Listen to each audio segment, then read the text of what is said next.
Hello everyone, welcome to Exam Success Mantra. Myself Sonali Bharadwaj.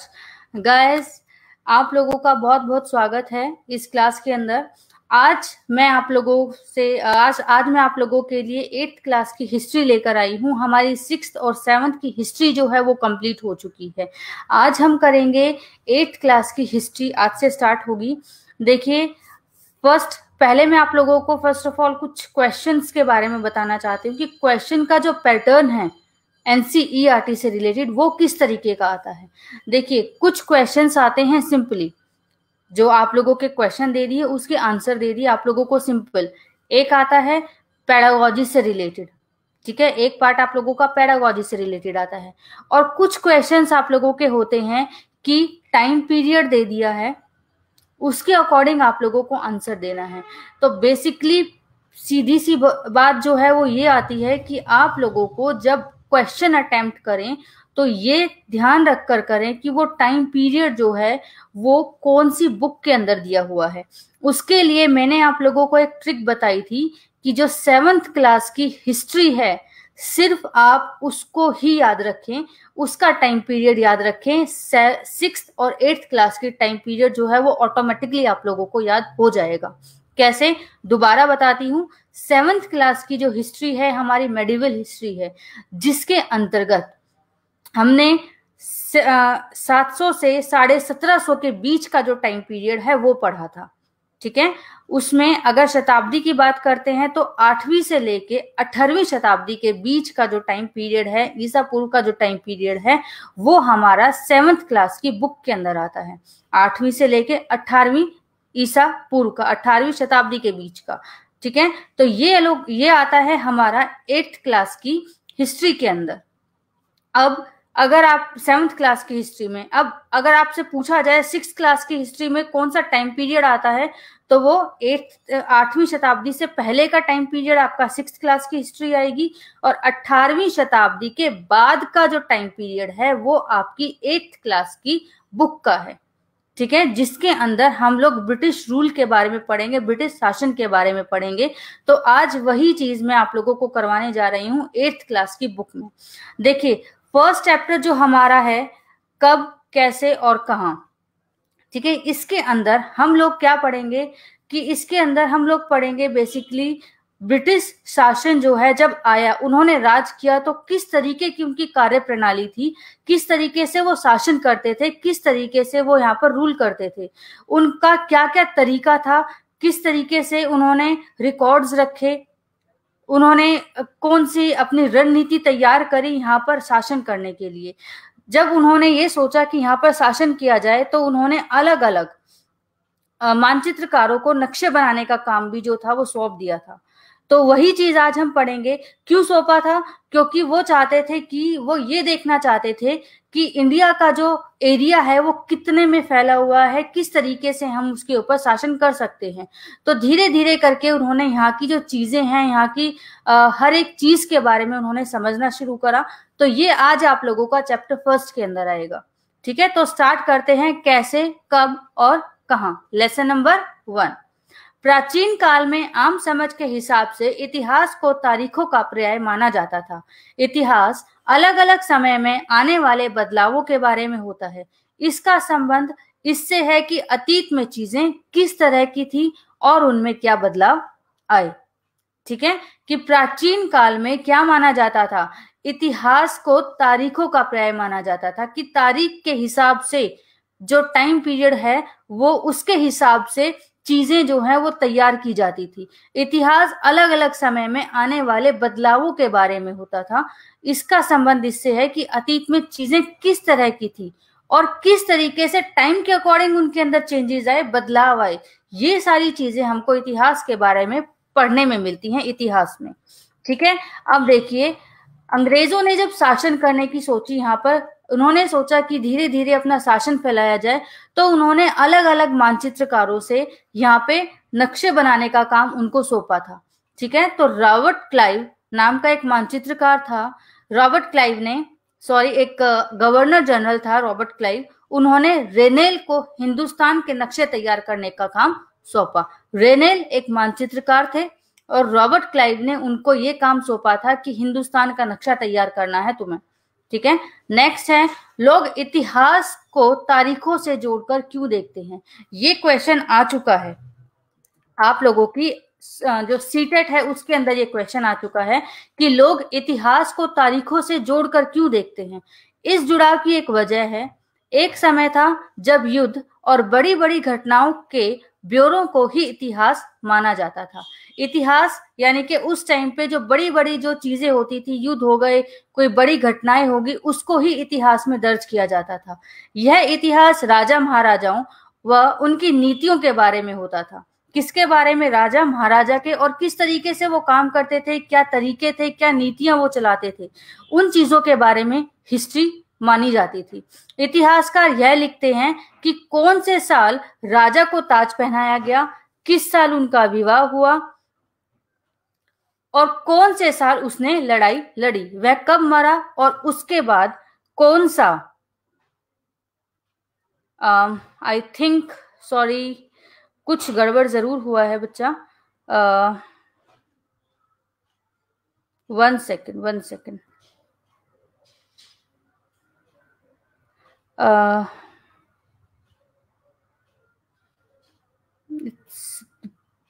दोबारा I think मुझे करना पड़ेगा, लॉस हो गया कनेक्शन, सॉरी।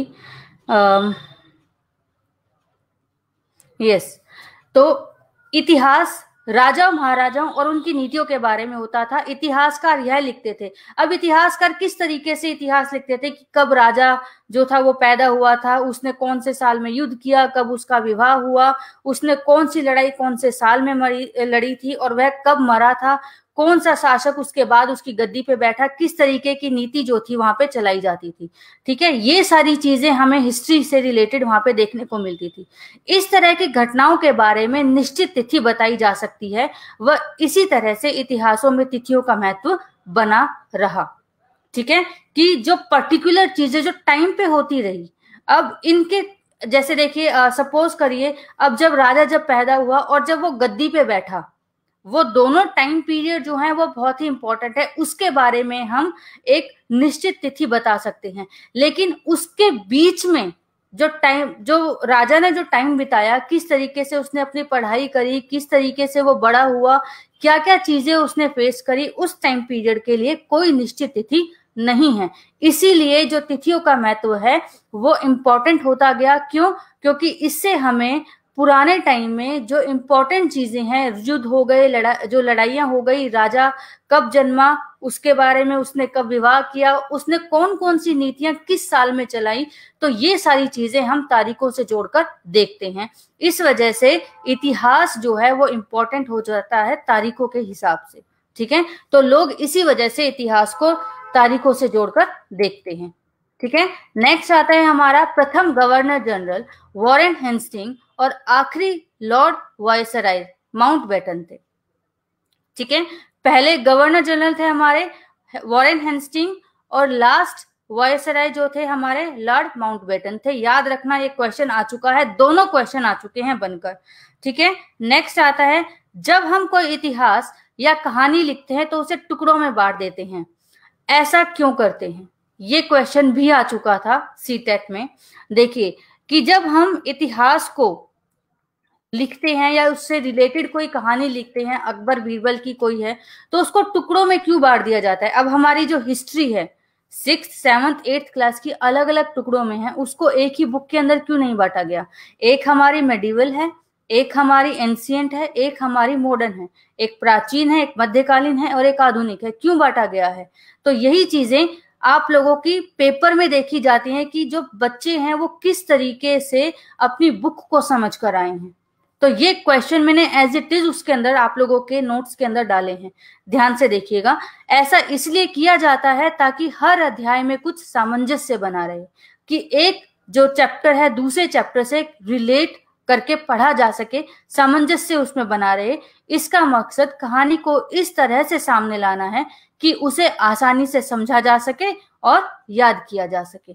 ठीक है, कि क्यों लिखते हैं टुकड़ों में, अलग अलग क्यों बांटते हैं, क्योंकि अगर एक ही वे में उसको लिखेंगे, एक ही तरीके से उसको लिखते चले जाएंगे, तो पहली बात तो वो बोरिंग हो जाएगी, समझ में नहीं आएगी, क्योंकि बच्चों का जो उस 6th 7th 8th का जो बच्चा है उसकी मानसिक जो स्थिति है वो इतनी डेवलप नहीं हो पाती कि वो अलग अलग खुद उन चीजों को अलग अलग करके पढ़ सके।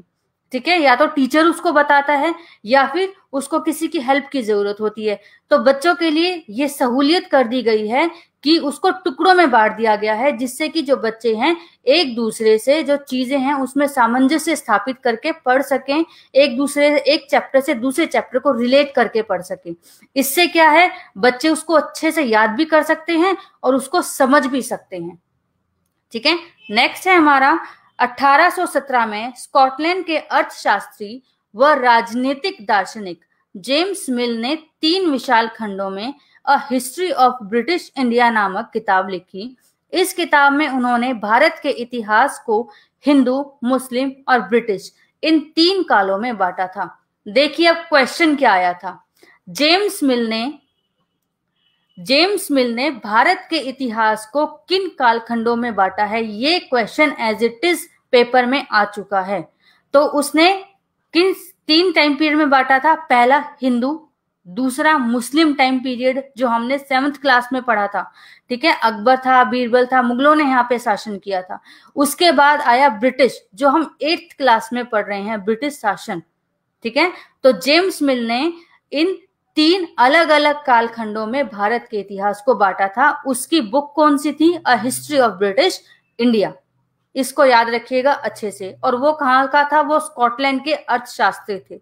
ठीक है, नेक्स्ट आता है इतिहास को हम अलग अलग कालखंडों में बांटने की कोशिश क्यों करते हैं, ये क्वेश्चन आ चुका है। अब मैं जो क्वेश्चन मैंने एज इट इज लिखे हैं वो आए हुए हैं, इसलिए मैंने इनको एज इट इज आप लोगों के सामने डाल दिया है। यही चीजें जो हैं आपको अपनी बुक के अंदर मिलेंगी। ठीक है, अगर उसको आप इसके पढ़ने के बाद उन बुक को भी अगर आप रेफर करके देखोगे, उनको पढ़ोगे, तो आपको इजीली वो चीजें याद हो जाएंगी। अब देखिए, अलग अलग कालखंडों में बांटने की कोशिश क्यों की गई है इतिहास को। हम एक दौर की खासियतों, उसके केंद्रीय तत्वों को पकड़ने की कोशिश करते हैं, इसीलिए उनको अलग अलग कालखंडों में बांटने की जो प्रयत्न है वो किया गया है कि उस टाइम पीरियड में क्या चीज इंपॉर्टेंट थी, उसका केंद्रीय तत्व यानी कि जो सेंट्रल पॉइंट था, सेंट्रल सब्जेक्ट या विषय जो था उस समय का, जो मुख्य विषय है वो क्या था, उसको हम पकड़ने की कोशिश करते हैं, जिस वजह से इतिहास को हम अलग अलग कालखंडों में बांट देते हैं। अब इसमें अलग अलग कालखंड जो हैं वो हमारे जेम्स मिल वाले कालखंड नहीं है, हिंदू, मुस्लिम और ब्रिटिश वाला कालखंड नहीं है, वो है हमारा प्राचीन, मध्यकालीन और आधुनिक। ठीक है, वो नेक्स्ट है हमारा अंग्रेजों द्वारा सुझाए गए वर्गीकरण से अलग हटकर इतिहासकार भारतीय इतिहास को आमतौर पर प्राचीन, मध्यकालीन व आधुनिक काल में बांटकर देखते हैं। इतिहास को इन खंडों में बांटने की समझ भी पश्चिम से आई है। ठीक है, नेक्स्ट आता है, अब एक क्वेश्चन देखो, डिफरेंस क्या था, एक जो 8th पॉइंट मैंने अभी आप लोगों को बताया है, अंग्रेजों द्वारा सुझाए गए वर्गीकरण। अब अंग्रेजों ने कौन सा वर्गीकरण था, उससे हटकर इतिहासकार भारतीय इतिहास को आमतौर पर प्राचीन, अंग्रेजों ने कौन सा इतिहास का वर्ग किन अलग अलग कालखंडों में बांटा था, उन्होंने बांटा था हिंदू, मुस्लिम और ब्रिटिश में। लेकिन भारतीय अगर इतिहासकारों की बात आती है तो इन्होंने बांटा है प्राचीन, मध्यकालीन और आधुनिक काल में। ठीक है, दोनों को अलग अलग याद रखिएगा, मिक्स मत करना। अगर आप लोगों का क्वेश्चन आता है कि अंग्रेजों ने इतिहास को किन कालखंडों में बांटने की कोशिश करी, तो क्वेश्चन आप लोगों का आंसर आएगा हिंदू, मुस्लिम और ब्रिटिश। और अगर क्वेश्चन आता है कि भारतीय इतिहासकारों ने इतिहास को किन कालखंडों में बांटने की कोशिश करी है, तो वो आता है प्राचीन, मध्यकालीन और आधुनिक। ठीक है, ये याद रखना। नेक्स्ट आता है औपनिवेशिक। अब औपनिवेशिक, ये क्वेश्चन आ चुका है, क्या है औपनिवेशिक, जब एक देश पर दूसरे देश के दबदबे से इस तरह के राजनीतिक, आर्थिक और सांस्कृतिक बदलाव आते हैं तो इस प्रक्रिया को औपनिवेशीकरण कहा जाता है। जैसे कि ब्रिटिश शासन जब हमारे देश पर लागू हुआ, उन्होंने यहाँ पर कब्जा किया, तो हमारे देश के अंदर अलग अलग हर फेज में, हर जो एरिया है उसमें हर तरीके के परिवर्तन आए थे, चाहे वो राजनीतिक हो, चाहे वो आर्थिक हो, चाहे वो सांस्कृतिक हो, चाहे वो हमारा सामाजिक परिवर्तन हो, हर तरीके के परिवर्तन आए थे। तो इसी जो प्रोसेस को, इसी प्रक्रिया को औपनिवेशीकरण कहा जाता है। ठीक है, औपनिवेशीकरण किसे कहा जाता है? जब एक देश पर दूसरे देश के दबदबे से इस तरह के राजनीतिक, आर्थिक और सांस्कृतिक बदलाव आते हैं, तो इस प्रक्रिया को औपनिवेशीकरण कहा जाता है। ठीक है, नेक्स्ट आता है खुशनवीसी और सुलेखनवीस। सुलेखनवीस यानी कि वो लोग जो बहुत ही सुंदर ढंग से चीजों को लिखते थे, यानी कि कैलीग्राफी आज के टाइम में जो हम लोगों ने सुनी है कि कैलीग्राफी में क्या होता है, बहुत ही सुंदर तरीके से राइटिंग में सजा कर किसी भी चीज को लिखा जाता है। तो इसी तरीके से पुराने टाइम में उन लोगों को क्या बोला जाता था? सुलेखनवीस या खुशनवीसी। नेक्स्ट आता है अंग्रेजों ने सरकारी दस्तावेजों को सुरक्षित रखने के लिए सभी शासकीय संस्थानों में अभिलेख कक्ष बनवाए। अब देखिए, अंग्रेजों ने यहाँ का पता रखने के लिए क्या किया था? धीरे धीरे उन्होंने यहाँ पे शासन, हर एक एरिया पे अपनी अपनी पकड़ बनानी शुरू कर दी। धीरे धीरे वो पकड़ जो है वो बढ़ती चली गई। ठीक है, तो अब उन्होंने ये सोचा कि इतने बड़े अगर राज्य पर शासन करना है, इतने बड़े देश पर शासन करना है, तो किस तरीके से उसको समझा जाए। तो उन्होंने क्या किया? रिकॉर्ड्स रखने शुरू करे। हमारे टाइम में पहले रिकॉर्ड्स नहीं रखे जाते थे। जब अंग्रेज यहाँ पर आए हैं, रिकॉर्ड रखने का जो हम लोगों ने रिकॉर्ड किस तरीके से रखा जाए वो हमने उन्हीं से सीखा है। क्यों? क्योंकि एक तो रिकॉर्ड रखने से हमें ये पता चल जाता है कि उस समय में कौन सी जो चीजें हैं वो किस तरीके की थी, क्या परिवर्तन हुए थे, और उस समय से आज के टाइम में कोई चीज अगर चली आ रही है, पुरानी कोई रीति रिवाज है, कोई कानून चला आ रहा है, और अगर उसमें फेरबदल की मांग की जाए तो वो भी हम इजीली कर सके। तो बहुत ही अच्छी चीज थी एक तरीके से देखा जाए तो ये कि दस्तावेजों को सुरक्षित रखना। देखिए, अब देखते हैं इसको। अंग्रेजों ने सरकारी दस्तावेजों को सुरक्षित रखने के लिए सभी शासकीय संस्थानों में अभिलेख कक्ष बनवाए। तहसील के दफ्तर, कलेक्टर, कमिश्नर के दफ्तर, प्रांतीय सचिवालय, कचहरी, सबके अपने अपने रिकॉर्ड रूम होते थे कि वहां पर जो भी काम होता था सबके अपने अपने रिकॉर्ड रूम बना दिए गए थे कि अपना रिकॉर्ड जो है वहां पर रखा जाएगा उनका। उन्होंने महत्वपूर्ण दस्तावेजों को बचाकर रखने के लिए अभिलेखागार यानी कि आर्काइव और संग्रहालय जैसे संस्थान भी बनाए। तो ये सारी चीजें हम लोगों ने किससे ली हैं? ये हम लोगों ने ब्रिटिश शासकों से ली हैं, जो कि अच्छी चीज भी है। ठीक है, नेक्स्ट आता है अधिकृत रिकॉर्ड्स। अधिकृत रिकॉर्ड से हमें क्या पता चलता है? यह कि देश के दूसरे लोग क्या सोचते थे, उनकी कार्यवाहियों की क्या वजह थी।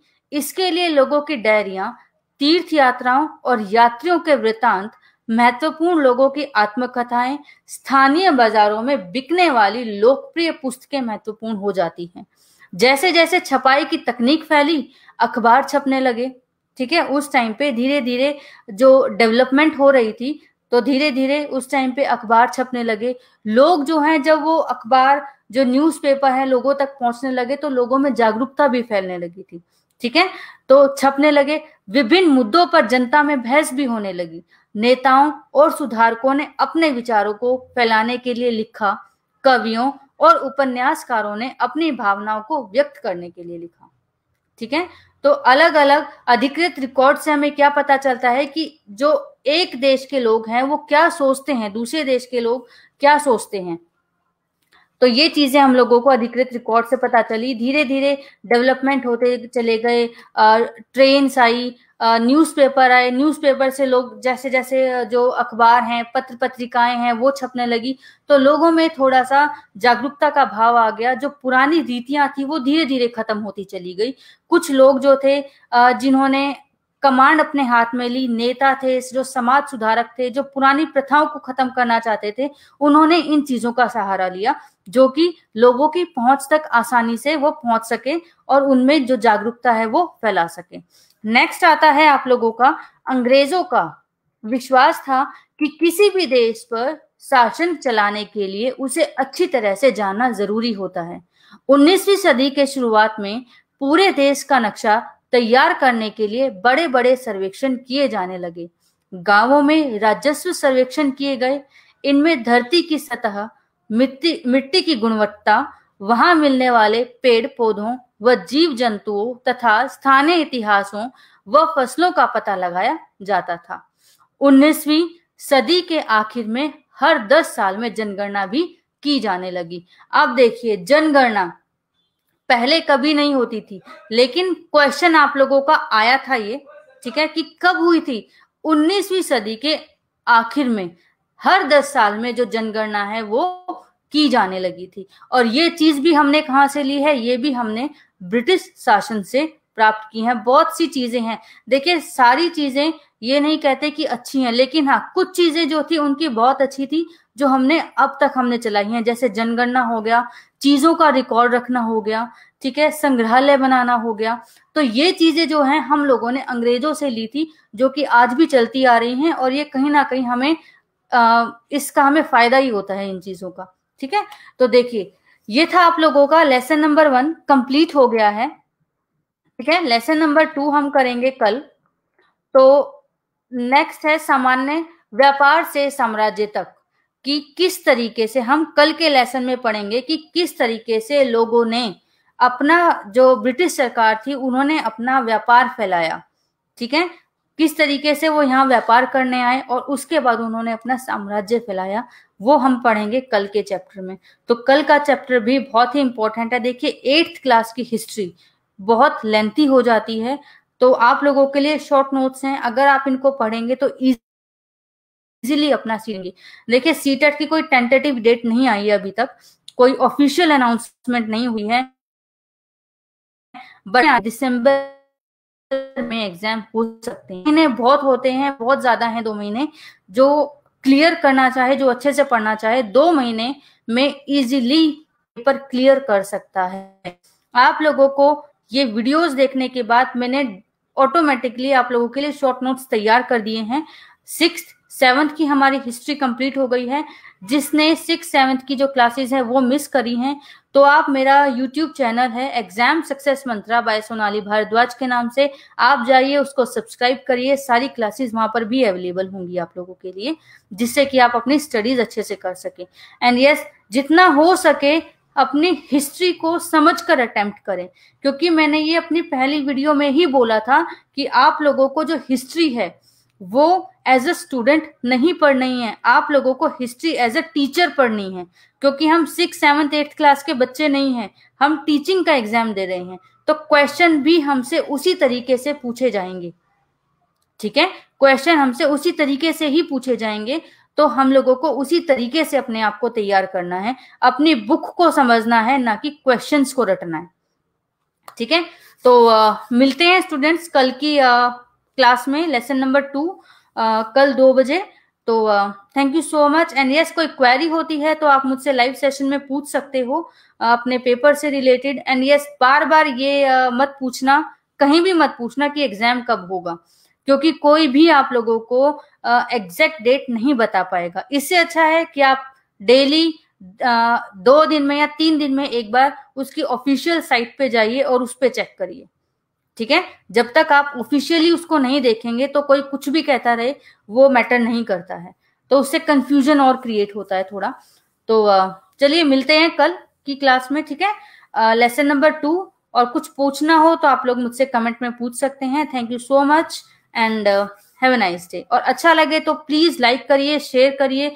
देखिए शेयर करने से क्या है, आप लोगों के अलावा कोई और अगर किसी को जरूरत होगी नोट्स की तो इजीली उन तक पहुंच जाएंगे ये notes. So thank you so much and have a nice day.